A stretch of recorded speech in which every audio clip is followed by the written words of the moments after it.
पुणे एक ऐसा शहर है जहां विमेन अपनी लाइफ कॉन्फिडेंटली जीती है, स्टडी, वर्क और अपने गोल्स को फॉलो करते हुए। सोचो आप पब्लिक ट्रांसपोर्ट में हो या घर जा रही हो और कोई ऐसी चीज हो जाए जो आपको अनकंफर्टेबल फील करवाए, तो क्या करना चाहिए, कहां से मदद मिलेगी। यहाँ पर दामिनी पथक आता है, पुणे पुलिस स्क्वाड जो विमेन के लिए हर वक्त रेडी है। अगर आप कभी भी अनसेफ फील कर रही हो तो दामिनी पथक आपकी हेल्प के लिए है। आज हम बात करेंगे सोनाली हिंगे, जो दामिनी पथक की एक ऑफिसर है।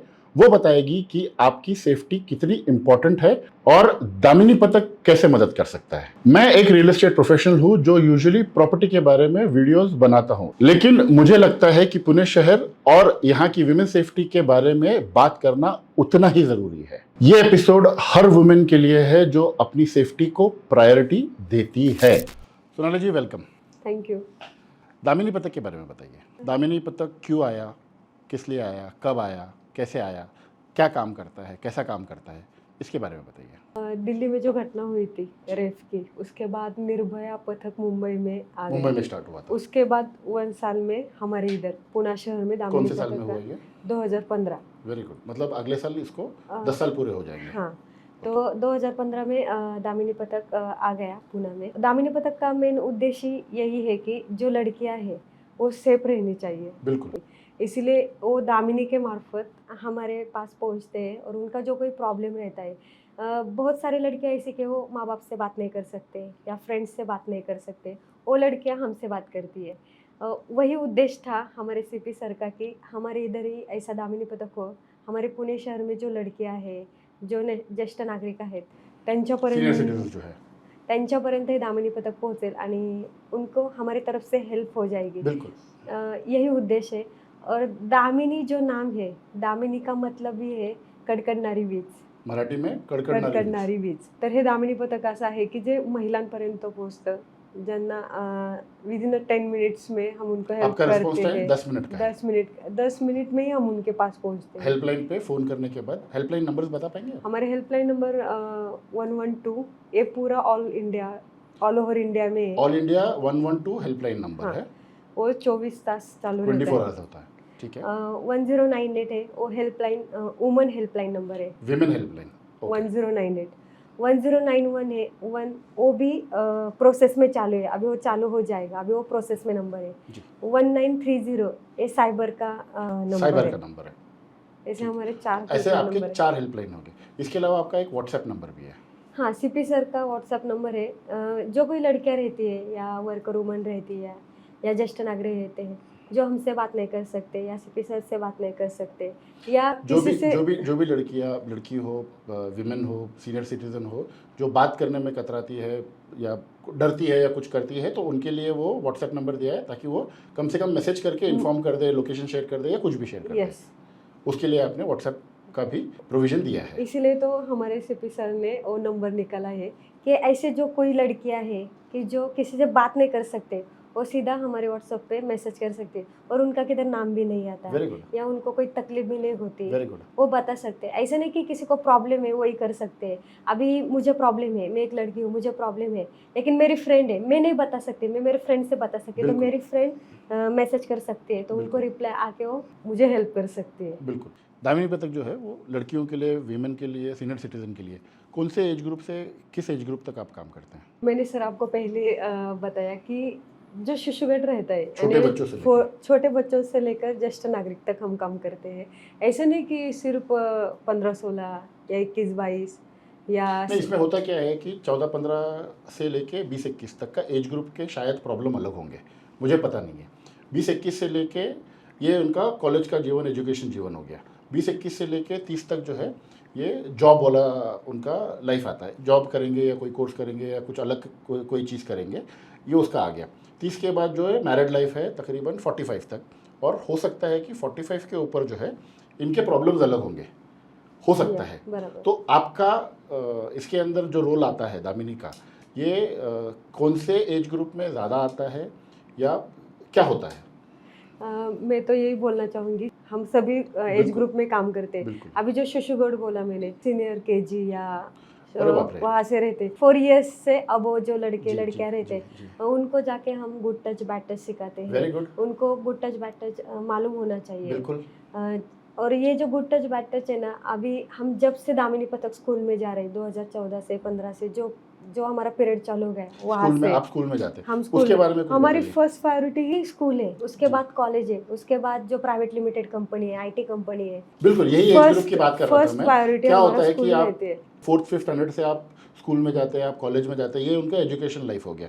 13-14 साल की लड़की जो है वो बात कर पाएगी, बोल पाएगी, शायद नहीं बोल पाएगी, समझ पाएगी कि मेरे साथ में कुछ गलत हो रहा है, but 4th standard 5th standard की लड़कियां हैं, शायद समझ नहीं पाएगी। बट आप अगर जब स्कूल में जाके उनको बताते हो कि ये गुड टच है, ये बैड टच है, किसने क्या किया है तो क्या बोलना है, पेरेंट्स को बोल देना है कि इसने मेरे साथ में ऐसा टच किया या ये व्यवहार किया, वो बहुत ज़रूरी है।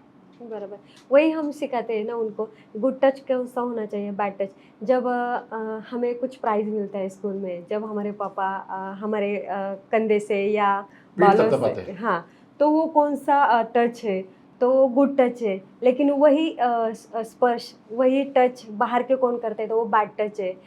हमारे जो लड़कियों की शिशु करने की जो जगह होती है, वहाँ पे किसी ने, बाहर के लोगों ने, या स्कूल के जो टीचर रहते हैं, या कोई वो जो काका मौसी रहते हैं स्कूल में, स्कूल का स्टाफ हाँ, होता है। उन्होंने वहाँ पे तुम्हारे हाथ लगाया, तो गुड टच है क्या बैड टच है। अभी सर हमें, जब से हम इनको सिखा रहे हैं ना, यही उनके मम्मी पापा को घर जाके बता रहे कि तुमने मुझे टच किया तो ये बैड टच है, ये वेरी गुड गुड, टच है। Very good. जब हम स्कूल किसी में, का अगर गलती हाँ, से भी अगर हाथ लग गया तो होगा या कुछ हो 4 गया ईयर होगा से ही बच्चों को सब पता है अभी गुड टच बैड टच क्या है। ये दामिनी ने बहुत अच्छा काम किया वेरी है गुड, सर। Very good. उसके बाद में हम उस बच्चों को कहते हैं कि आपने किसी ने आपको कुछ खाने को दिया, कैडबरी दी या कुछ दिया, उस लालच में मत आना, किसी के साथ मत जाना। आपके पास मोबाइल तो नहीं रहता, आपको मोबाइल यूज करने का मालूम नहीं होता, तो बराबर है। तुम्हारे टीचर को बताने का, या घर पे जाके माँ माँ पिता को बताने का, बड़ी बताने बहन का। को बताने का, और बड़े भाई को बताने हाँ, का। तो स्कूल में कुछ हो गया तो आप जोर जोर से चिल्ला सकते हैं या जोर जोर से बता सकते हैं। ऐसा हम उन लड़कियों को बोलते हैं कि फर्स्ट टाइम आपको क्या करना है, उसी टाइम कोई नहीं आए तो उसके बाद आपको क्या करना है। ऐसे हम उन बच्चों को, ये हो गया 4 साल से 10 ईयर्स तक। उसके बाद जो आगे जो एज रहता है 10 से लड़के लेके 20-21 साल आगे तक। तक, उनको भी गुड टच बैड टच, अभी इन लड़कों को सिखाए तो इनको भी पता है अभी गुड टच बैड टच का है। हम जब मोबाइल का यूज़ करते हैं, अभी बहुत सारे ऐसे लड़के हैं कि पहले जो कोरोना का पीरियड गया, तभी जो होमवर्क वगैरह आता था वो सब मोबाइल पे आता था। नहीं, पहले तब क्या से होता था कि कोविड के अंदर हम लोग बच्चों को बोलते थे कि नहीं नहीं तो मोबाइल मोबाइल लेना नहीं है। फिर मोबाइल हमने हाथ में लेकर के दिए, दिया। क्योंकि एजुकेशन और हर चीज़ सारी मोबाइल पे हो रही थी। Yeah. स्कूल भी सारा स्क्रीन के ऊपर हो रहा था, मोबाइल हो या लैपटॉप हो, उसके ऊपर हो रहा था। तो आदत लग गई है उनको अभी, लग और गई। उनको समझ में भी आने लग गया है अभी। 10-12 साल के बच्चे को भी, या लड़के हो लड़की हो, दोनों को समझ में आता है कि फ़ोन क्या है, इसका कौन सा ऐप कैसा काम करता है और इसको ऑपरेट कैसा करना है। बरोबर. और उस मोबाईल की वजह से भी इन लड़कों में या लड़कियों में खूप असा फरक पडलेला आहे त्यांच्यामध्ये, की ज्यावेळेस ते मोबाईल वापरतात, सोशल मीडियामुळं इंस्टाग्राम असेल किंवा व्हॉट्सॲप असेल, फेसबुक असेल, ह्या माध्यमातून ह्या मुलांचं खूप नुकसान झालेलं आहे. जैसे कि की मतलब फॉर एक्झाम्पल जर मी सांगितलं तर अननोन फ्रेंड रिक्वेस्ट ॲक्सेप्ट करणं किंवा स्वतःचं अकाउंट उघडणं. बरेच लेकिन ये मुलं पेरेंट्स की जिम्मेदारी होनी चाहिए।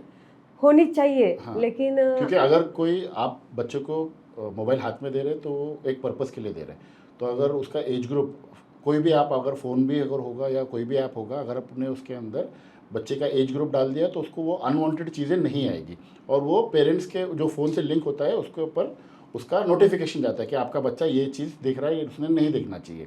या अगर सोशल मीडिया ओपन कर लिया तो मतलब आप पेरेंट्स को भी ये बताते हैं कि आपने आपके बच्चे को जो फ़ोन दिया है उसको क्या करना चाहिए, कैसा ऑपरेट करना चाहिए। हम वही बताते हैं, लेकिन सर कुछ पालक ऐसे रहते हैं कि वो जिम्मेदारियाँ लेते हैं अपने बच्चों की, क्या बच्चों ने क्या करना चाहिए, क्या नहीं करना चाहिए। लेकिन कुछ पालक ऐसे होते हैं कि उनको मालूम नहीं पडता हमारा बच्चा क्या कर कुछ रहा है. पेरेंट्स ऐसे होते हैं हां, जिनका ध्यान नहीं होता है। नाही ध्यान होता. काही वेळेस काय होतं की हे जे पालक असतात, कामाच्या ठिकाणी जातात वगैरे, यांना यांच्या कामातूनच वेळ मिळत नाही की ते मुलांसाठी वेळ बराबर है, देत नाहीयेत. बराबर है। त्यामुळं दोनों पेरेंट्स, दोनों वर्किंग दो प्रोफेशनल्स रहे, फादर अपने जॉब में बिजी है, मदर अपने जॉब में बिजी है, घर के काम है, बाकी चीज़ है, तो उसके अंदर ध्यान नहीं दे पाते, उससे बच्चों को तकलीफ हुई है। हुई है.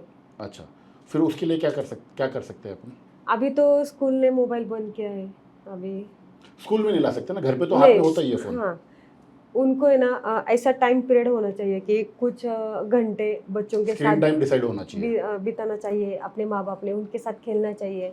कुछ ऐसे करियर के बारे में उनको बताना चाहिए कि उनके दिमाग में ही डालना चाहिए कि तुझे ये करना है, तो ऐसा कर, तू ये करेगा तो तू ये बनेगा। बराबर है। ऐसा उनके जो पेरेंट्स रहते हैं उन्होंने उनको बताना चाहिए। उतनी जो बोलते हैं ना पॉजिटिव एनर्जी, बराबर। वो उनके अभी फोन उनको बंद तो कर नहीं सकते, लेकिन फोन हैंडल कैसा करना है, मैनेज कैसा करना है, वो पेरेंट्स से ध्यान देना चाहिए और बताना चाहिए उनको कि इसके ऊपर पर्पस क्या है आपका। गेम खेलो, अच्छी बात है। अगर आपने गेम भी खेलना है तो कौन सा वाला गेम खेलना है। 12 साल का बच्चा अगर वो फाइटिंग वाला, खून वाला गेम खेलेगा तो वो भी नुकसान है उसके लिए।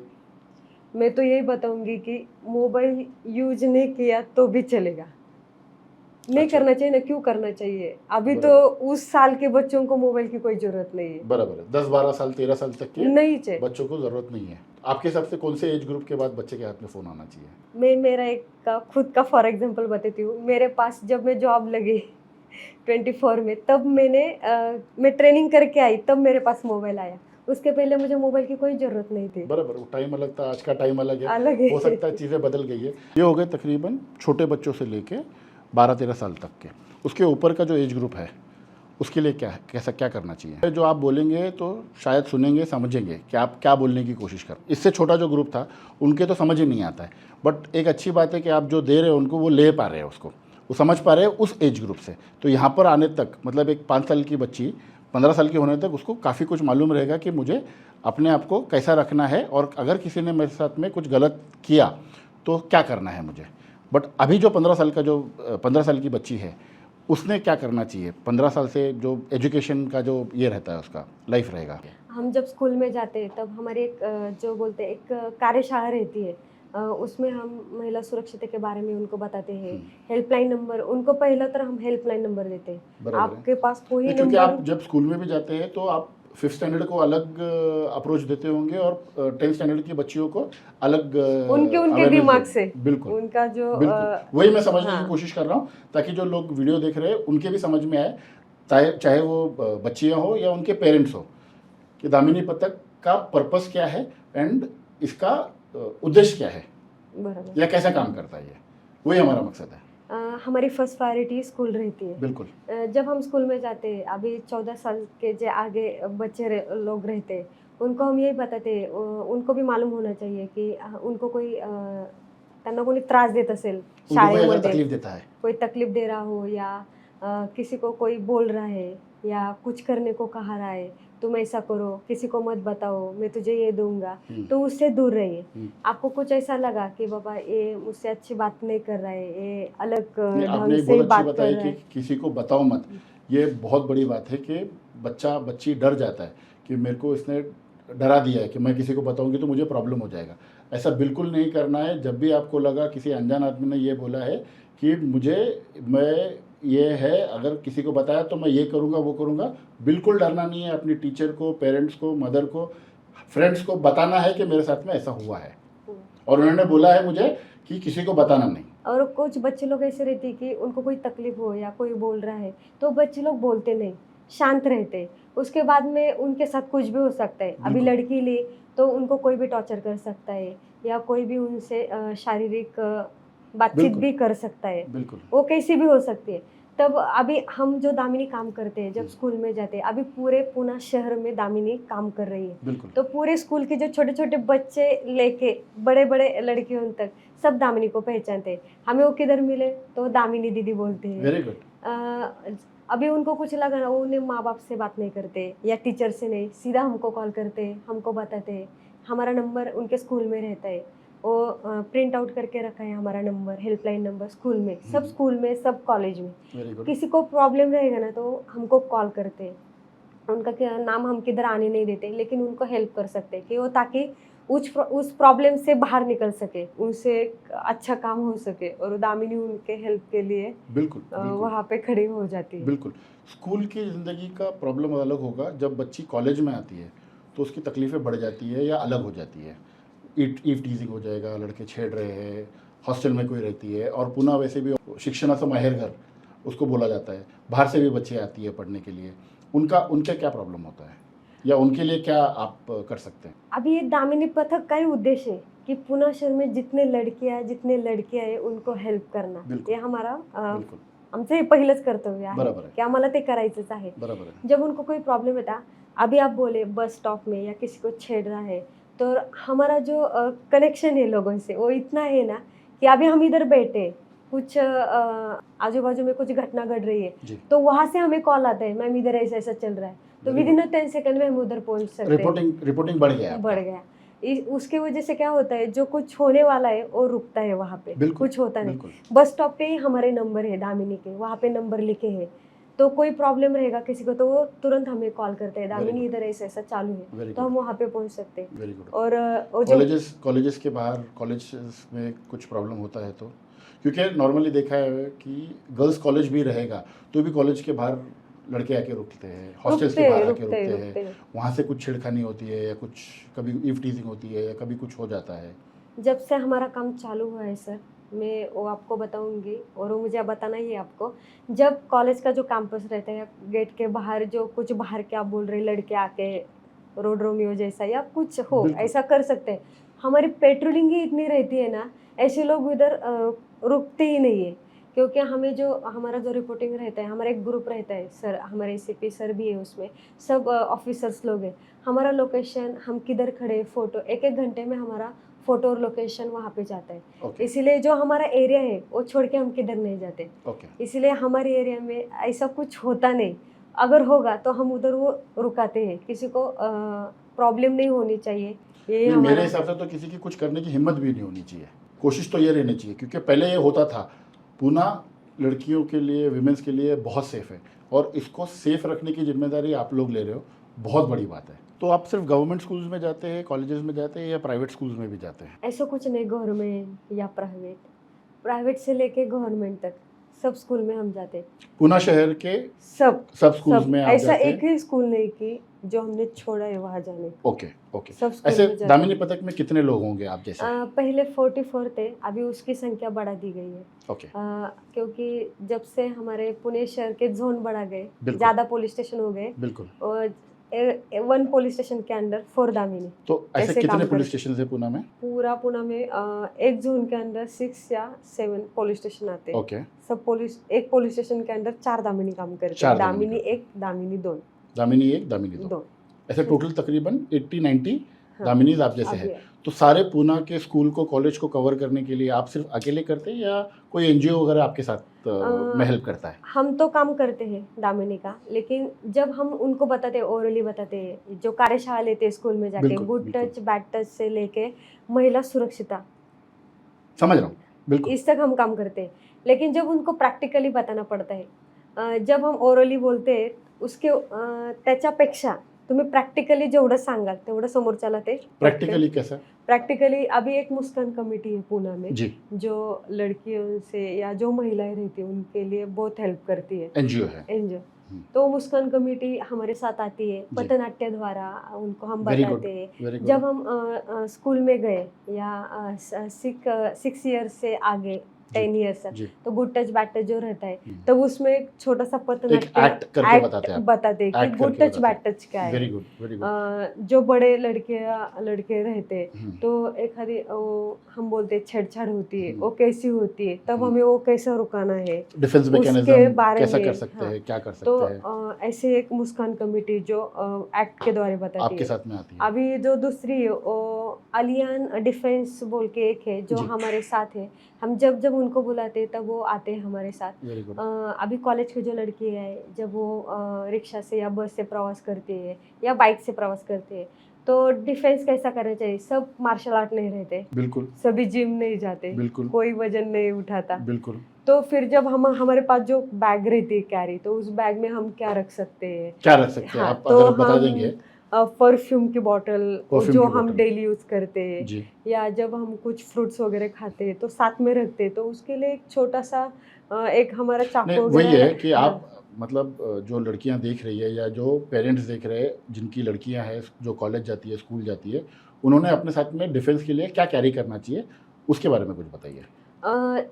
कॉलेज के लड़कियों के लिए जी। या जो आईटी पार्क में काम करते हैं, प्राइवेट लिमिटेड कंपनी में काम करते हैं, उनको तो मैं ये बताऊंगी कि हम हमारा मेकअप का सामान तो रहते ही जी रखते ही बैग में, बिल्कुल। तो वैसे हमारे पास परफ्यूम रहता है। हम्म। उसके बाद हमारे पास परफ्यूम तो रहता है, लेकिन बॉडी स्प्रे भी एक अलग है, ओके, जो डियो का भी हो नया। सकता है कि कुछ हाँ। चीजें हो जो मैं समझ नहीं पाऊंगा, आप इस कैमरे में देख के बताइए, उनसे बात कीजिए, उनको क्या करना चाहिए वो बताइए। हमारी जब लड़कियां बाहर जाती है या कोई ऑफिस में जाता है या कॉलेज में जाता है, तब हमारे बैग में हम पानी की बोतल रख से, उस पानी की बोतल में हम नींबू डाल सकते हैं। उसके बाद हमारे पास बॉडी स्प्रे रख सकते हैं, या जब हम टिफ़िन लेके जाते हैं तो टिफ़िन में हमारा स्पून वगैरह रहता है, तो प्लेन स्पून नहीं रखने का, वो काटेरी जो स्पून रखते हैं फोक, वो रखने का। फोक रखने का, हम जो कंगवा बोलते हैं उसको, कोम, है कोम। कोम जो बोलते हैं, तो कोम भी ऐसा रखने का कि उनके पीछे जो हैंडल होता है। हैंडल नहीं, हाँ। वो पिन जैसा रहता है, हाँ, वैसा कोम रखने का। ठीक है। ऐसे हम चीजें तो रख सकते वो हैं। जो आप कॉम बोल रहे हैं वो मैं हाँ। एनिमेशन में डाल दूंगा ताकि वो बच्चियों को समझ आए। हाँ, जब हमारे हम किधर जा रहे हैं या थोड़ा सा वहाँ पे कोई गाड़ी नहीं है या कुछ नहीं, तब हमारे को किसी ने हमको छेड़ने की कोशिश आइसोलेशन की, है, आइसोलेटेड तो हम एरिया है। बैग से वो स्प्रे निकाल के उनके आँख के सामने या मुंह पे मार सकते हैं। वो 2 मिनट के लिए तो घायल हो सकता है, बराबर, वहाँ पे रुक सकता है। बराबर, वो एक डिफेंस रहा, ऐसा नहीं कि हमें मारामारी करनी आनी बराबर। चाहिए या एंगेज नहीं होना है, होना चाहिए। एंगेज नहीं होना है, हाँ। डिफेंड करना है। परफ्यूम नहीं रहेगा तो जो मैंने बोला वो काटेरी चमचा रहता है हमारा, फोक रहता है जो। उसके वजह से भी आप उसके मुंह पे या हाथ पे कर सकते हैं। डिफेंस के लिए कर रहे हैं ना आप, ये कि बिल्कुल, आपके ऊपर कोई क्राइम नहीं हो जाएगा, ये आप खुद के लिए कर रहे हैं, तो ये आप अपने बच्चों को या लड़कियों को बता सकते हैं। वेरी गुड, ये तो रखना ही चाहिए बैग में। Very good. ऐसा कोई एग्जांपल दे सकते हैं अपन कि किसी लड़की ने, बच्ची ने अपना खुद सेल्फ डिफेंस किया हो, कोई ऐसा सिचुएशन में आ गई जो उसको सेल्फ डिफेंस करने की ज़रूरत पड़ी? मेरे उसमें क्या है कि जो देखने वाली लड़कियां हैं उनको मोटिवेशन मिलेगा कि हाँ ये कर सकते हैं हम लोग भी, ये हमने करना चाहिए। हम एक कॉलेज में गए थे, उस कॉलेज का नाम तो नहीं बताऊंगी, लेकिन जो कॉलेज की स्टूडेंट 12th की थी, उनकी एग्जाम चालू थी। उन्होंने उनके कॉलेज में हमने एक 10-15 दिन में एक लेक्चर किया था, ऐसा डिफेंस का किया था। तब एक लड़की ने मुझे पूछा कि हमने उनको कराटे का बताया था जी। कैसा ये करना है वगैरह, तो बोले मैम हमें ये तो नहीं आता, लेकिन इसके अलावा हम कुछ डिफेंस कर सकते का। तभी मैंने उनको ये चीज़ें बताई थी कि अपने बैग में तू क्या क्या रख सकती है। तो उन्होंने मुझे फिर क्वेश्चन किया कि किसी पुलिस ने मेरी बैग चेक की, उसमें बिल्कुल, निकाला, बिल्कुल, तो मुझे वो बोलेंगे ना वैलिड ये पॉइंट लेके है, तू कहाँ जा रहे। वैलिड पॉइंट तब है। मैंने उसको बोला कि तुझे कौन सी ही पुलिस नहीं बोलेगी, तू ये क्यों लेके जा रही बैग में। को किसी ने बोला तो बोलने का ए मैं खुद के सेल्फ डिफेंस के लिए रखती हूँ। और वो मतलब कोई आपने ऐसा बता देना है कि मैंने दामिनी पथक का लेक्चर सुना है, उनके अवेयरनेस प्रोग्राम में देखा है, और उसमें मुझे बताया गया है कि मुझे ये सारी चीज़ें कैरी करनी चाहिए अपने सेल्फ डिफेंस के लिए। करेक्ट है। वर्किंग वुमेन के लिए क्या क्या प्रॉब्लम्स आते हैं? जैसे कॉलेज में आते हैं बिल्कुल। वही प्रॉब्लम उनको ही आते हैं, बिल्कुल, लेकिन सबके प्रॉब्लम थोड़े से अलग रहते हैं। बिल्कुल, जब वर्किंग वूमन उनके ऑफिस में या कंपनी में काम करते हैं तो वहाँ के थोड़े से प्रॉब्लम अलग रहते हैं, नहीं तो सबके सेम ही प्रॉब्लम रहते हैं। हम जब स्कूल में जाते हैं, कॉलेज में जाते हैं, जैसा अवेयरनेस प्रोग्राम हम वहाँ पे जाके स्कूल या कॉलेजेस में करते हैं आप? हाँ, वही हम वहाँ जाके उनको बताते हैं। कंपनीज में, आईटी पार्क्स में, आईटी कंपनीज में जाके आप वहाँ पे अवेयरनेस प्रोग्राम रन करते हाँ, हैं। तो उसमें हम सिर्फ प्लस पॉइंट यही लेते हैं, सबको सब सेम रहता है, लेकिन जो वर्किंग वुमेन या आईटी कंपनी या प्राइवेट लिमिटेड जो रहती है, वहाँ जाके हम और एक ऐसा पॉइंट लेते हैं कि जो साइबर का भी बहुत फ्रॉड चल रहा है।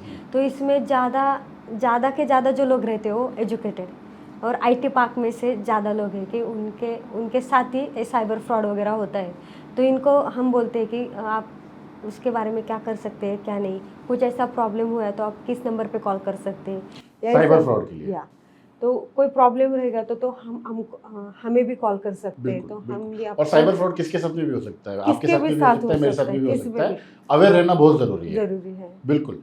और दामिनी पथक का जो रोल है वर्किंग वुमेन में, उसमें क्या है कि स्कूल कॉलेजेस का एक टाइम फिक्स होता है, सुबह 7 बजे होगा, 12 बजे, 2 बजे, 3 बजे तक होगा। वर्किंग वुमेन का थोड़ा सा टाइमिंग अलग हो जाता है। इसके अंदर अलग अलग शिफ्ट होते हैं, किसी का नाइट शिफ्ट होता है, किसी का डे शिफ्ट होता है, कोई यूएस शिफ्ट में काम करता है, कोई ऑस्ट्रेलिया शिफ्ट में काम करता है। उसके उसके क्या प्रॉब्लम्स आ सकते हैं? पब्लिक ट्रांसपोर्ट एक बहुत क्रूशल चीज़ है इसके अंदर ध्यान देने के लिए। आपने बताया कि बस स्टॉप पे अगर कोई रहेगा, तो बस स्टॉप में अगर कुछ हो गया, या बस में कुछ हो गया, ऑटो में कुछ हो गया, ओला उबर में कुछ हो गया, तो क्या करना चाहिए? जैसे कि ओला कैब जो रहती है जी। या रिक्शा रहती है या बस रहती है, या कुछ समय के लिए उनके ऑफिस की कार रहती है हाँ, उनका उनको ट्रांसपोर्ट छोड़ने मिलता को है, या ट्रांसपोर्ट लेने मिलता है आने जाने उनको। को, तो हम दामिनी ऐसा काम कर रहे हैं अभी कि सब जो ओला कैब रहती है उसके गाड़ी के अंदर हमारा हेल्पलाइन नंबर रहता है वेरी गुड। 112। किस तरफ रहता है गाड़ी के अंदर? अभी आगे ड्राइवर बैठता है, ड्राइवर के पीछे की जो सीट सीट रहती है है। उसके ऊपर लिखा रहता है। Very good. अभी एक स्कैनर आया है रिक्शा, वो पास नहीं होती, आपके पास वो स्कैनर होना चाहिए। वो पुणे पुलिस का स्कैनर है। रिक्शा के अंदर मीटर के पास कहीं कहाँ पर लगाया होता है ये वो स्कैनर? ग्रीन के कलर में रहता है जी। वो स्टिकर आपके पास नहीं रहा तो आपकी रिक्शा पास नहीं हो सकती, Very good. आपको पासिंग ही नहीं मिलेगी। रिक्शा का परमिट पासिंग ही मिलेगा नहीं आपको मिलेगा। अगर आपके पास वो स्कैनर नहीं रहेगा तो सब रिक्शा में हमारा हेल्पलाइन नंबर और हमारे सीपी सर का व्हाट्सएप नंबर है। वेरी और गुड। सब रिक्शा में वेरी गुड। हम जब पेट्रोलिंग करते हैं तो वो चेक करते, तो हमें तो अभी हमारे एरिया में ऐसी एक ही रिक्शा नहीं मिली कि उसके अंदर ऐसा नंबर नहीं है, सब रिक्शा में है। जब ये जो आईटी कंपनी रहती है या प्राइवेट लिमिटेड, जो वर्क वुमन आप बोले कि उनका शिप अलग अलग रहता है, जब वो रात में प्रवास करती है घर रात में जाने, ट्रैवल करती है तो उस पर कॉल कर सकती है या खुद का लोकेशन शेयर कर सकती है। वो हमारे सर के व्हाट्सएप पे अगर कोई जाता है। इमरजेंसी रही हाँ। तो खुद का नंबर शेयर कर हाँ। सकती है। वैसे तो नॉर्मली आप अपने हस्बैंड के साथ में, ब्रदर के साथ में, फादर के साथ में, मदर के साथ में, किसी की भी साथ में आपने लोकेशन शेयर करना चाहिए जब तक आप ऑफिस नहीं पहुंचते। ये तो नॉर्मल रूटीन होना चाहिए। और मैं उन लड़कियों के उस लड़कियों के ये बताना चाहूंगी कि जब हम ऑफिस से निकलते हैं तो तुरंत तुम्हारे माता को या पिता को या बहन को, ब्रो को आप जल्दी से आपका लोकेशन शेयर कर दीजिए। Very good. आप कहाँ से निकले हो, कहाँ रुके हो, और उनसे बातचीत करते रहना। और जो हमारा 112 नंबर है वो आपके हेल्प के लिए, वो तो इमरजेंसी के लिए है ही, बट प्रिकॉशनरी आपने हमेशा नंबर सेंड, आपका जो लोकेशन है वो सेंड करके रखना चाहिए, लाइव लोकेशन, जब तक आप घर नहीं पहुंचते। ये सिर्फ रिक्शा में नहीं है, हमारा जो पीएमटी बस है, अच्छा, या एसटी है, पीएमटी, पीएमपीएल, एसटी बस में, तो उसमें भी हमारे नंबर है, हेल्पलाइन नंबर है, वुमेन्स हेल्पलाइन नंबर है, हमारा 112 कंट्रोल का नंबर है। 112 तो आपने बताया ऑल इंडिया वाला है। ऑल इंडिया वाला है। ओके। और 109 है, अभी दूसरा 109 प्रोसेस में चालू है। बताया ये आपने, सब बिल्कुल। हमारे नंबर बस में भी है जी। और दूसरी एक चीज मैं आपको बताना चाहूंगी सर, कि जो पीएमटी के जो ड्राइवर लोग हैं या वहाँ के कंडक्टर्स हैं, उन सब लोगों के पास हमारा नंबर है। दामिनी पथक कुछ का गाड़ी नंबर में है, ऐसा हो गया तो तुरंत हमको भी कॉल कर रिपोर्टिंग होता है। तो हमारे एरिया में ऐसा कुछ हो रहा तो हम तुरंत वहाँ पहुँचते हैं और जो कुछ घटना होने जा रही है उसको हम रुकाते हैं। Very good. आपने बताया हमारे एरिया में कुछ हो रहा है, तो ये पुणे शहर का हो गया। ग्रामीण में जो है, अभी हिंजेवड़ी का ऐसा कोई हिंजेवड़ी फेज 3 रहेगा जो पुणे शहर में नहीं आता है, या पिंपरी चिंचवड़ हद्दी में भी नहीं आता है, तो उधर का अगर कोई केस रहेगा तो आप क्या कर सकते हैं उसके लिए? हमारे तरफ से हेल्प नहीं हुई या दामिनी वहाँ पहुँच नहीं सके तो 112 जो हमारा नंबर है वो उनके ऊपर कॉल कर सकते हैं, और उनके नज़दीक जो पुलिस स्टेशन है वहाँ के जो मार्शल, बीट मार्शल है, वो वहाँ पे आके उनको हेल्प करेंगे। बिल्कुल। अगर आप तक दामिनी नहीं पहुंच पाई तो आपने 112 पे फ़ोन करना ही करना है।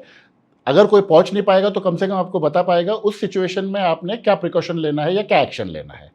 आपने बताया बच्चों से लेके सीनियर सिटीजन तक। सीनियर सिटीजन के लिए आप क्या करते हैं? सिनियर सिटीजनचं मला सांगायला खूप आवडेल, कारण की मी स्वतः ते कॉल अटेंड केलेले आहेत. एक वेळेस आम्हाला असा कॉल आला होता की आमच्याच एरियामधले एक असं कपल आहे की त्यांची मुलं आउट ऑफ कंट्री आहेत. हे खूप मोठा प्रॉब्लम है, ये बहुत बड़ा प्रॉब्लम है। सीनियर सिटीजन हस्बैंड वाइफ 60, 70, 80 के ऊपर का एज रहता है, उनके बच्चे 1 हो 2 हो, कोई यूएस में है, कोई यूरोप में है, कोई गल्फ़ में है, कुछ भी होता है, यहाँ पे हस्बैंड वाइफ जो है सीनियर सिटीजन, वो यहाँ पे नौकर के भरोसे पे रहते हैं, मेड्स के भरोसे पे रहते हैं, सब जो डोमेस्टिक हेल्प है उसके भरोसे पे रहते हैं। उनके साथ में अगर क्या होता है, क्योंकि हो सकता है अपना ये वीडियो उन तक भी पहुँचे कि मैं तो यूएस में हूँ लेकिन मेरे पेरेंट्स अकेले वहाँ पर है, हो सकता है दोनों पेरेंट्स हो सकता है दोनों में से एक हो, तो उसके लिए आप लोग क्या करते हैं? उनके लिए तो हम ऐसा करते हैं कि अभी हमें एक कॉल आया था, बिल्कुल एग्जाम्पल बहुत अच्छा रहेगा इसके लिए। एक कॉल आया था, उनका एज 85 प्लस था, वो एक अच्छे बैंक में एक ऑफिसर भी थे, वो जो वुमन थी वो एक दिन ऐसा हुआ कि हम उनके सोसाइटी में गए थे लेक्चर देने को। हमने क्या अच्छा, आप सोसाइटीज में भी जाते हैं लेक्चर देने के लिए? सोसाइटी में भी जाते। Very good. और सोसाइटी के हमने जो लोग रहते हैं उनको इकट्ठा किया, उनको बोला कि हम यहाँ से है दामिनी पथक, आपको कुछ हेल्प लगी तो हमसे आप बात कर सकते हैं या हमें कॉल कर सकते हैं। तो उस टाइम हमने एक सोसाइटी का मीटिंग लिया था और वहाँ हमने साइबर के बारे में उनको बताया था कि ऐसे नहीं, साइबर किसी के भी किसी के बात साथ में होता हो सकता है। तो ऐसे लेक्चर हुआ था हमारा कि उनको हमने हेल्पलाइन नंबर दिया था, कुछ प्रॉब्लम हो गया तो आप हमसे कॉल कर सकते हैं। उसमें से एक जो लेडी थी 85 इयर्स प्लस के, उनके साथ 2 दिन में ऐसा कुछ हुआ। आपके अवेयरनेस प्रोग्राम के के बाद बाद 2 में दिन में हुआ? क्या बोलते हैं, बगीचा है वहाँ में, पार्क में आए थे पार्क घूमने? में वो उनके ड्राइवर के साथ गई थी चलने को। वहाँ पे एक लेडी आई, उन्होंने उनको बोला कि आप बहुत दिन से आ गए यहाँ पे, हाँ। बहुत दिन हो गए, दिखे नहीं हमें, कैसे आप अच्छे हो क्या, ऐसे बोल रही थी। लेकिन 85 प्लस ईयर्स के थोड़ा सा वो बच्चों का जैसा हमारा हो जाता है, हो हो जाता है। जाता है। तो उनको लगा कि अरे हो सकता है कोई मेरे पहचान वाले हो, हाँ मेरे को याद पहचान नहीं वाली, आ रहा हाँ है। हाँ मतलब वो मराठी में बोलते हैं आपुलकी से एकदम मिलना होता हाँ। है। तो उन्होंने उनसे बात की और उनके पास आईफोन था। वो बोले कि आप नंबर दे सकते हैं क्या मुझे, वो एक लेडी वो 85 इयर्स के वुमन को बोली। तो उन्होंने उनको नंबर दिया, मोबाइल दिया। उनके हाथ में जो 2 बैंगल्स थे गोल्ड के, तो वो बैंगल्स भी उनके हाथ से निकाले। उनको पूछा कि आप किधर रहते हैं, कौन से सोसाइटी में रहते हैं, आपके घर में कौन कौन रहता है। तो उन्होंने सब बताया, मेरे घर में मैं अकेले रहती हूँ, मेरे बच्चे एक यूएस में, कनाडा में है, और मेरे पास एक क्या बोलते हैं मेड है, वो मेड है। मेरा करती है, वो शाम को निकल जाती है, मैं अकेले ही रहती हूँ। तो आपके पास कौन सी गाड़ी है, आपके ड्राइवर का नाम क्या है, और ऐसा हो गया उनके बारे में। वो वहां से निकल गई, तभी उनको नहीं पता चला कि कि हमारे मेरे हाथ हाथ से से चला गया। बैंगल्स निकाले मेरे गोल्ड के। तो वो घर में गई, तो बाद में उनको बैंगल नहीं दिखे हाथ में। तो उनको याद आया रियलाइज कि हुआ 2 दिन पहले हमें सोनाली मैम ने दामिनी पतक, लेक्चर दिया बिल्कुल था। बिल्कुल। तब उन्होंने याद नहीं रहेगा, इसलिए उनके पास जो नोटबुक थी उसके ऊपर उन्हें 15-16 पेजेस लिखे कि मैं क्या बात हुई, क्या कौन से बात हुई, कैसी हुई, क्या क्या क्या इन्फॉर्मेशन क्या दिया। हुआ, उनको सब याद आया। Very good. मुझे तो ऐसा लगता है कि उस टाइम उस औरत ने कुछ ऐसा उनके आंखों में या कुछ ऐसा डाला होगा या कुछ किया होगा कि उस वक्त के लिए उनको कुछ याद नहीं रहा। बिल्कुल तो बिल्कुल। उन्होंने वो लिखा और मुझे रात को 3 नहीं, साइकोलॉजिकली इतना इफेक्ट कर देता है कि हो सकता है कि उनको लगा होगा कि नहीं कोई मेरे जानने वाले हैं, और उस भावना में वो बह जाते हैं। उनका एज भी वैसा है कि वो होता है। बट इन्होंने बहुत अच्छा किया, आपने दो दिन पहले प्रोग्राम किया था वहाँ पे, उन्होंने वो सारा लिख लिया ताकि मुझे बाद में के लिए याद रहे, जब एक्चुअल पुलिस वाले आए तो मैं कुछ चीज़ें भूल नहीं जाऊँ इसमें से। तो उन्होंने मुझे रात को 1:30-2 बजे कॉल किया। रात में 1:30 बजे कॉल किया? तो मुझे बोली मैम मैं ऐसे ऐसे बात कर रही हूँ, मैंने उनको कभी देखा नहीं, उनसे पर्सनली बात नहीं हुई, लेकिन मैंने लेक्चर लिया। आपने परसों हमारे कॉलेज में जो लेक्चर लिया, वहाँ मैं आई थी, मेरे साथ ऐसा ऐसा हुआ है, आप आ सकते हैं क्या। मैं बहुत डर गई हूँ। रात को मैं 2 बजे उनके घर पे गई। ऐसा मैंने सोचा नहीं कि मेरे साथ भी कुछ हो जाएगा, मैं अकेली जा रही हूँ, लेकिन उस टाइम मुझे उनको हेल्प करनी थी, यही मेरे दिमाग में था। मैं उनके पास गई तो उन्होंने मुझे नोटबुक दिया और बोला देखो मैम ऐसा ऐसा हुआ है। मैं तो मैंने उनको बोला आप टेंशन मत लो। दूसरे दिन हमने जो नंबर जो उमन ने डाला था उनके मोबाइल पे, उसको कॉल किया, उसे बुलाया हमने, ट्रेस किया आपने। हाँ, जैसे भी तो वो आपका आए, जो भी प्रोसेस है उससे हाँ, ट्रेस किया तो आपने। उन्होंने उनके बैंगल्स भी दिए और वही औरत बोली कि जिनके बैंगल निकले थे वो मुझे बोली कि मैम छोड़ जाने दो इनको, कुछ मत करो ऐसा। तो हमने ये उनकी अच्छाई थी। हाँ, अच्छाई के लिए तो उनको छोड़ दिया। ऐसे हम तो ऐसे जो सीनियर सिटीजन अकेले रहते हैं, अभी ये तो अकेले थे, कोई कपल रहता है, हस्बैंड वाइफ रहते हैं, या कोई भी अकेले रहते हैं जिनके बच्चे बाहर है, इनके साथ में कुछ हुआ तो मुझे ऐसा लगता है कि मैं पहुंच नहीं पाऊंगा, उन्होंने क्या करना चाहिए? जब किसके लड़के बाहर रहते या इंडिया में रहते पुणे से बाहर है या इंडिया से बाहर है, तो ये क्या कर सकते हैं, वो पहुंच नहीं सकते। बिल्कुल। तो वो मेल कर सकते हैं जी। पुणे सिटी पुलिस को या किसी अदर सिटी को मेल कर सकते हैं, या व्हाट्सएप रहता है, व्हाट्सएप पे आप मैसेज डाल सकते हैं। वो जो आपका व्हाट्सएप नंबर है, या वॉइस कॉल भी आप डाल सकते हैं, वॉइस नोट, हाँ ओके, वो भी कर सकते हैं। ओके। और उसके वजह से हमको हमारे पास आता है, बिल्कुल, हमारे कंट्रोल से कि ऐसा ऐसा मैसेज आया है, ऐसा ऐसा कॉल आया है, आप वहाँ जाके उनको हेल्प करो। तो हम वहाँ जाके उनको हेल्प करो। Very good. तो किसी के पेरेंट्स पूना में हो या आप कोई पेरेंट हो और आपके बच्चे पूना में पढ़ रहे हो या जॉब कर रहे हो, उनके ऊपर कोई सिचुएशन आता है तो वो लोग इस मीडियम से दामिनी पतक या पुणे पुलिस को रीच आउट कर सकते हैं। कभी कोई प्रैंक कॉल या फेक कॉल आता है क्या? पहले आते थे सर, अभी उसका प्रमाण है जो बहुत कम हो चुका है। मैं जो फेक कॉल करते हैं उनको एक बताना चाहूँगी कि जब आप कॉल करते हैं, सच में जिसको ज़रूरत है उनका नुकसान नहीं होना उनका नुकसान नहीं होना चाहिए। बिल्कुल, बिल्कुल। तो फेक कॉल जो कर रहे हैं चाहिए। आप मत मस्ती करो। में कर रहे होगे या कैसे भी कर रहे होगे, लेकिन जो एक्चुअल में जो ज़रूरतमंद है उनका नुकसान नहीं होना नहीं चाहिए होना आपके चाहिए। फेक कॉल की वजह से। दामिनी पथक ये सिर्फ लड़कियों के लिए है या बाकी जेंडर्स के लिए भी है? ऐसा कुछ नहीं सर, दामिनी पथक लड़कों के लिए भी काम करती है और लड़कियों के भी लिए काम करती है। और जो मैंने आपको बताने जा रही हूँ, तृतीयपंथी जो लोग हैं हमारे समाज ट्रांसजेंडर की में, बात कर रहे हैं। उनको भी हम हेल्प करते हैं। Very good. उनको जब जब जरूरत, हम जब पेट्रोलिंग करते हैं रोड पे, तब कभी कभी ये सिग्नल पे मिलते हैं, या उनको भी कोई लड़कों रोग कोई छेड़ता है, कुछ करता है। तब हम उनको हेल्प करते हैं। अभी लेटेस्ट हमने उनके साथ रक्षाबंधन भी सेलिब्रेट किया है। Very good. तो अभी जो है क्रिसमस ईव आ रही है, न्यू ईयर्स आ रहा है, पूना का नाइट लाइफ बहुत एक्टिव है, पार्टीज का सीजन है। इसमें लड़कियों ने क्या करना चाहिए, क्या ध्यान देना चाहिए? लडकियों ने या लडकों ने? दोनों ने हे जे मुलं मुली आहेत आत्ता पार्टीला जातात, मी तर त्यांना वैयक्तिक बोलू शकणार नाही की तुम्ही पार्टी करू नका किंवा हॉटेलमध्ये जाऊ नका, हे चुकीचं नाही आहे, तुम्ही जा, पण शिस्त पाळा, की जे नियम अटी आहेत त्यांचं तंतोतंत पालन करा. ज्यावेळेस तुम्ही एका 4 व्हीलरमध्ये किंवा बाईकवर ज्यावेळेस जाता किंवा ग्रुपनी जाता पबला पार्टीला, त्यावेळेस तुम्ही जे पेय असतं तुमचं, तुम्ही ड्रिंक करता, तर त्यातलं जे अल्कोहोलचं प्रमाण आहे किंवा जे अल्कोहोल आहे ते तुमच्या शरीरासाठी घातक आहे. तर त्याचं सेवन किती केलं पाहिजे आणि किती नाही केलं पाहिजे हे तुम्हाला समजलं पाहिजे. कारण की तुमचं शरीर, मी तर सांगेल की आपलं शरीर ही आपली सगळ्यात मोठी संपत्ती आहे. तेच जर तुमचं व्यवस्थित राहिलं तर तुमचं पुढचं आयुष्य खूप सुखकर आणि खूप छान जाणार आहे. ज्यावेळेस तुम्ही ग्रुपनी जाता किंवा मस्ती करता किंवा तुम्ही ड्रिंक करता आणि ज्यावेळेस तुम्ही रिटर्न पार्टीवरून तुमच्या घरी जाण्यासाठी निघता, त्यावेळेस तुमचं गाडी चालवणारा जो ड्रायव्हर आहे किंवा जो कोण गाडी चालवणार आहे, ती व्यक्ती पेलेली नसली पाहिजे, त्या व्यक्तीने ड्रिंक केलेलं नसलं पाहिजे, की तरच तुम्ही घरापर्यंत व्यवस्थित जाऊ शकता आणि पुढे जे काही अपघात होणार आहे किंवा काही गोष्टी आहेत त्या तुमच्या टळणार आहेत त्या गोष्टींमुळे. तर तुम्ही ह्या गोष्टी पाळा, तर तुमच्या बाबतीत काही नाहीतर ओला उबर करा. हां. त्यानंतर दुसरं सांगेल की ज्यावेळेस तुम्ही ग्रुपमध्ये पार्टी करता, एन्जॉय करता, प्रत्येकाला फोर्स करू नका की तू घे, परत घे, असं तुम्ही करू नका. त्याच्यामुळं बरेचसे वाईट परिणाम हे तुम्हाला पण भोगावे लागतील आणि तुमच्यामुळे जे सर्वसामान्य नागरिक आहेत त्यांनाही त्याचे परिणाम भोगावे लागतील. तर ह्या गोष्टींचं कुठंतरी तुम्ही गांभीर्याने विचार केला पाहिजे की आपल्यामुळे कोणाला त्रास झाला नाही पाहिजे. ह्या गोष्टींचं कुठंतरी तुम्ही स्वतःशी एक गांभीर्य ठेवा.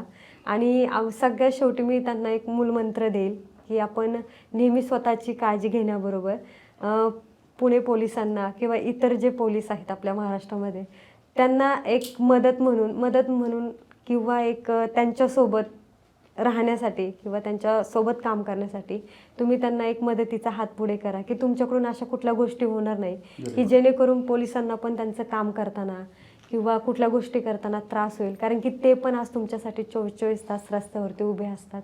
तर ह्या गोष्टीचं कुठेतरी गांभीर्याने घ्या, स्वतः सुरक्षित राहा आणि आपल्या सर्वसामान्य जनतेलाही सुरक्षित. Very good. थोड़े से में सोनाली जी ने ये बोला है, आप पार्टी करो, आप एंजॉय करो, जिम्मेदारी से करो. अभी पार्टी सीजन आ रहा है, क्रिसमस से लेके न्यू ईयर तक पूना का नाइट लाइफ बहुत हैपनिंग है. इसके लिए लड़कियों ने क्या करना चाहिए? मैं लड़कियों तो पहले ये बताना चाहूँगी कि जब हम ड्रिंक करते हैं या ड्रिंक करके ड्राइव करते, ड्रिंक एंड ड्राइव वो मत करो. बिल्कुल. जे आपले नियम अटी आहेत त्याचं तंतोतंत पालन करा. म्हणजे थोडक्यात शिस्त रूल्स फॉलो करो. हां. ज्यावेळेस तुम्ही ड्राइव करता किंवा तुम्ही जो ड्राइवर है उसने ड्रिंक नहीं करना है. अगर उसको भी ड्रिंक करना है तो आपने ओला उबर लेना है. या बिल्कुल. और आप पी रहे या ड्रिंक कर रहे तो आपके पास लाइसेंस भी होना चाहिए. लाइसेंस, ड्रिंकिंग का लाइसेंस होना चाहिए. 18 के अबव होने से कुछ नहीं होता है. आपके पास अल्कोहल कंज्यूम करने के लिए लाइसेंस आता है, वो लाइसेंस भी होना चाहिए. जब हम एक कार में या गाड़ी में जा रहे हैं तो जो हमारा ड्राइवर है उन्होंने ड्रिंक नहीं करनी चाहिए. बिल्कुल. तभी हम घर सेफ जा सकते हैं, रोड से सेफ जा सकते हैं, किसी को तकलीफ न देकर. बिल्कुल. हम सेफ जा सकते हैं. बिल्कुल. ऐसा आप करो. और कुछ प्रॉब्लम आया आपको या पार्टी में या बाहर, किसी ने कुछ अनजान आदमी ने कुछ दे दिया, ऑफर कर दिया, तो उससे संभल करिए. पूना विमेन के लिए, किसी के लिए भी एक सेफ सिटी है, लेकिन पूना में ऐसे कोई लोकेशंस है जिसके ऊपर ध्यान देना चाहिए? है ना. जो निर्जन शहर रहते, आइसोलेटेड एरियाज, यस, वहाँ पे कुछ नाम लेंगे आप आइसोलेटेड एरियाज के? टेकड़ी रहती है, कोई भी जैसी hill side? हमारे FC रोड पे हनुमान टेकड़ी है फॉर एग्जांपल बताया, पर्वती है, पर्वती टेकड़ी है फॉर एग्जांपल है। वहाँ पे कुछ ऐसा ज़्यादा वस्ती नहीं रहती, ज़्यादा लोग नहीं रहते, ज़्यादा या कुछ- population नहीं है। हाँ, तो वहाँ पे उनको हेल्प नहीं मिल सकती। मैं लड़कियों को तो ये बताना चाहूँगी, वहाँ पे तो मत जाओ, गए तो ग्रुप के साथ जाओ, बिल्कुल, कि आप एक सबको मतलब हेल्प आपका एडवेंचर भी रिस्पॉन्सिबली होना चाहिए। होना चाहिए। लेकिन ऐसी जगह पे जाना तो आप टाल सकते हैं, रात को आप नहीं जा सकते हो तो आप खुद की प्रिकॉशन आप ले सकते हैं। मैं तो बोलूँगी आप मत जाओ। जब हाँ अभी हमारे इधर बोपदेव घाट में जो हुआ था उन्होंने इतने रात को नहीं जाना चाहिए था, बट ठीक है हम किसके साथ जा रहे हैं, हमारे हेल्प के लिए कोई आएगा क्या, ऐसे सुनसान जगह नहीं जाना चाहिए जहाँ हमें हेल्प नहीं मिल सकती, हमारा कांटेक्ट नहीं हो सकता, हम किसी से बात नहीं कर सकते, या हमारे हेल्प के कोई लिए आप तक पहुंच नहीं सकता। ऐसी जगह मत जाओ। खुद की जो सुरक्षिता रहती है वो खुद बना के रखो। बिल्कुल। सोनाली जी, आप लड़कियों को, यंगस्टर्स को, या किसी पेरेंट्स को जो पूना में नहीं है, कोई मेसेज देना चाहेंगे? नक्कीच देईल मी. ज्या ठिकाणी असुरक्षित महिला, बालके, वृद्ध, ज्येष्ठ नागरिक आहेत त्या ठिकाणी हे दामिनी पथक तुमच्या मदतीला आहे. मला अजून एक सांगावंसं वाटतं की ज्या ठिकाणी महिला ह्या कुठल्या क्षेत्रामध्ये कमी नाही आहेत, म्हणजे एक महिला ढोल वाजवू शकते, त्यानंतर जिम करू शकते, बऱ्याच अशा काही गोष्टी आहेत की ज्या ठिकाणी प्रत्येक महिला ही काम करू शकते. वेळ आली तर तीच दुर्गेचं रूप घेऊन नारदमाला मारूही शकते. तुमचे आईवडील तुम्हाला नेहमी सांगतच असतील की ज्यावेळेस तुमच्यावरती संकट येतं अशा ठिकाणी तुम्हालाच तुमची सुरक्षितता पाळायची आहे. त्यामुळे स्वतःची ढाल ही तुम्हालाच बनायची आहे. ज्यावेळेस तुमच्यावरती वेळ येईल त्यावेळेस तुम्ही स्वतःचीच ढाल बनून उभे राहा. हे दामिनी पथक तुमच्या मदतीला आहे. तो ये था आज का पॉडकास्ट। हमेशा याद रखिए, पुणे एक सेफ सिटी है, लेकिन अगर कभी आपको किसी सिचुएशन में हेल्प की जरूरत हो तो दामिनी पथक आपके साथ है। उनसे कांटेक्ट करने के लिए जरूरी इंफॉर्मेशन हमेशा आपके पास होनी चाहिए। अगर आपको ये वीडियो हेल्पफुल लगा तो अपने दोस्तों और फैमिली के साथ में शेयर करें, और हाँ, अपनी सेफ्टी को कभी अंडर एस्टिमेट मत करना। Stay safe, stay aware.